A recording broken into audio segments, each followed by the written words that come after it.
The very last factor that we have to consider when assessing an NMR spectrum is what's called signal splitting. In the past few videos, we've looked at the other three, how many sets of peaks, where they will appear, the chemical shift, and then we just finished up a discussion of integration. So now we're going to talk about the signal splitting pattern, and this has to do with coupling. For example, if you take a look at this 1,1-dichloroethane molecule, and we know that we should see two signals, and I'm going to call these A and B, and we should have a 3-to-1 ratio there. And the signal coming from B should be more deshielded because it's closer to the two chlorines. So we can go ahead and say that this is the CH, and the CH3 is down here. But if you take a look at the insets that are given, so these are kind of blown up so that you can see the signal better, and this one's blown up so you can see the signal better. You notice that these don't show up as just single peaks, they're actually clusters of peaks, groups of peaks together. And so we need to talk about why they have this appearance. So what happens is these protons that are not identical, so we've already decided that we have a group A and a group B, they can share information with one another. And that information, when the protons are not identical, causes the signal to be split. And it works like this. When the red proton talks to the blue protons there, the three protons, the signal is going to get split into a 3 + 1 or a 4, and so we're going to call this a quartet. The general rule is the number of equivalent protons that it's neighboring, so in this case that would be 3. And then you add 1 to that. So this is the n+1 rule, and that's going to give you the number of peaks observed. So if you do it the other way, and this is always a reciprocal phenomenon, so if it's happening one way, it's always happening the other way. The blue protons are talking to the red proton there, but the n this time is just 1. So this is a 1 + 1 or a 2, so you're going to get a doublet signal. And so you would predict something like this. With the quartet, we would predict 4 in a row together. Let's take a look at another molecule where we clearly have 3 sets of protons. And so I'm going to call these A, B, and C.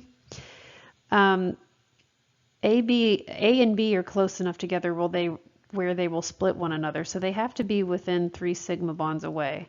So they have to be on neighboring carbons for this exchange of information to take place. And that exchange of information we call coupling. We'll talk a little bit more about what that is later. But for now, what you need to know is you apply this n+1 rule. So the red protons that we're calling A look next door and they see 2 neighbors that don't look like themselves, and so the n is going to become 2. You add 1 to that and we would expect the signal to turn out to be a triplet. On the other hand, you have the blue protons. They look next door and they see 3, so the n in this case is 3. And you add 1 to that, and so we would expect that signal to turn out to be a quartet, a group of 4. The one that's over here by itself is too far away to be split by anything else. It's much further than 3 sigma bonds away from any other protons, and so you would see no splitting, and this would be what we call a singlet, just a single peak by itself. The protons, in order to split each other, must have a different chemical shift. They must be different protons. So if you were to look at a molecule like this, for example, the red protons we could label both A, and they will talk to the protons that are in blue here that we would label B, But even though there's two B's neighboring each other and they're within 3 sigma bonds, there's no splitting between those CH2 groups because they're identical. So it's only the communication between those protons that you can give a different letter designation to, so they have a different chemical shift. Let's talk a little bit about why this phenomenon occurs. I'm not going to read this slide, but I'm going to give you an example. So say that you have two neighboring protons that are in different environments for whatever reason. We'll just throw an X or something on there. Okay, so you have a proton labeled A and a proton labeled B.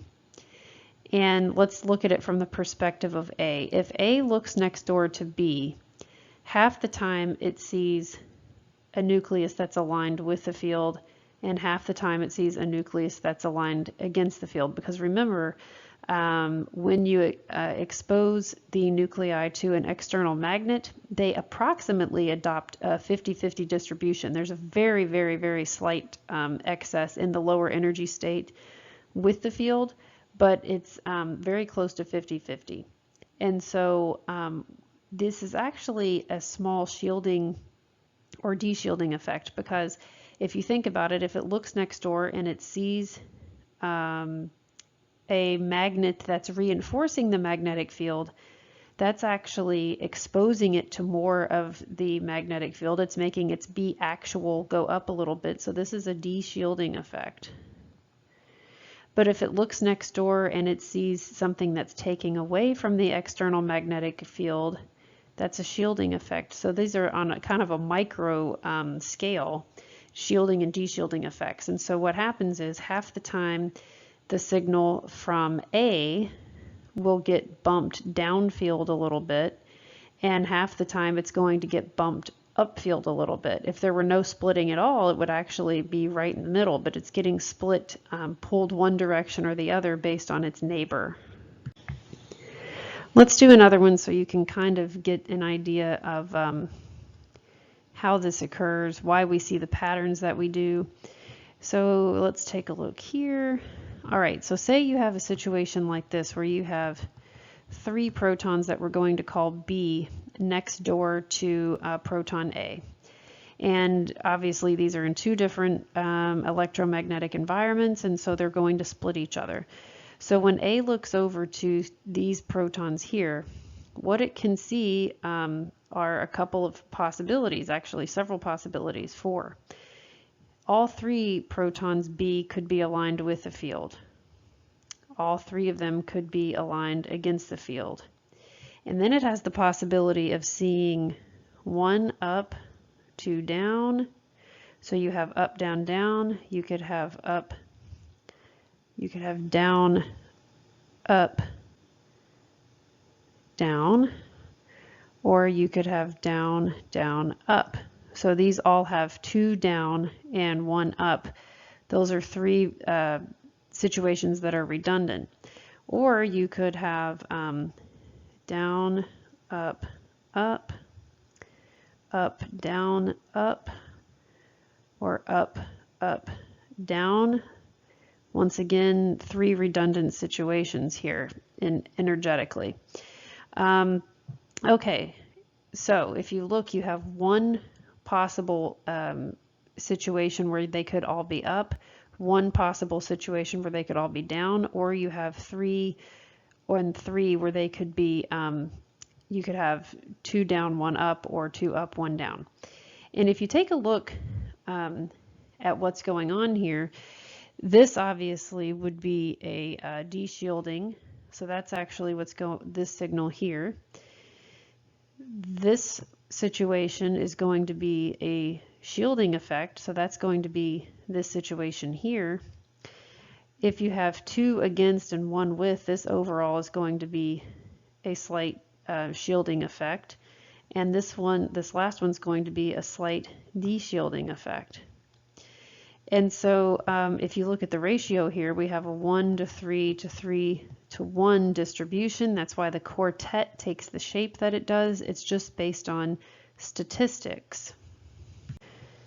And so here are those situations again drawn out a little differently. So you can see the 1 to 3 to 3 to 1, So you have one possibility like this, one like this, and then you have the three possibilities with 2 down, 1 up, or 2 up, 1 down. And as you could probably tell, it gets complicated pretty quickly. So once you get beyond a quartet, you can draw them out, but the possibilities become more and more. And by the time you get to a septet, look, there's all these different combinations, and it's all just statistics. But this table kind of summarizes what's going on. So if it's just a singlet, you just have one single peak. If it's a doublet, you have 2 peaks of equal height because statistically it's a 50-50 chance. A triplet, you have one larger peak in the middle. The quartet, as we saw, you have 2 larger peaks with 2 smaller peaks on the outside. The quintet, you're getting into 1, 2, 3, 4, and 5, and so on. And you could go through and look at the shapes of these peaks. What we really want to be able to do is just to predict if splitting's going to occur, and if it does, what's it going to look like. So let's look at this molecule and decide the number of signals, the shift, the integration, and the splitting. So we have to try to do the whole thing. So we're going to say that these are in a group by themselves. These are in a group by themselves, and this one here is in a group by itself. I'm going to call that B. I'm going to call this C. So we have an ABC system here. I think it's safe to say that the most D-shielded of the protons, because of the proximity to the chlorine, is going to be B. So I'm going to predict that proton B is going to be the furthest down. And then it's going to be kind of a toss-up as to whether or not being close to a chlorine here versus an oxygen here, because it's within 1, 2, 3 sigma bonds, and they're both within 3 sigma bonds of an electronegative atom. So in terms of inductive effect, it's kind of going to be a toss-up. But the way that you're going to be able to tell these apart, let's talk about integration first. You're going to see that that's not going to work because you have a 3 and a 3 to a 1. If you want to be able to tell apart protons A and C, you're going to have to rely on the splitting pattern. And so we're going to predict that protons A are split by nothing, so this is going to be a singlet. And then protons B are going to be split by C, so this is going to be a quartet. And then protons C are going to be split by B into a doublet. And so we're going to have to pay close attention to doublet versus singlet, which one is further downfield, and that's going to tell us which signal is which. So let's take a look here. Notice that we do have the quartet over here and the doublet over here. The quartet is, of course, corresponding to this guy, and the doublet is corresponding to this one. So it turns out that the singlet is going to be this one. So the answer to the question is apparently it's more D-shielding to be within 3 sigma bonds of an oxygen than it is to be within 3 sigma bonds of a chlorine. You're not always going to be able to predict that from the start, but you should be able to tell from the integration values and or the splitting patterns which signal is coming from which set of protons.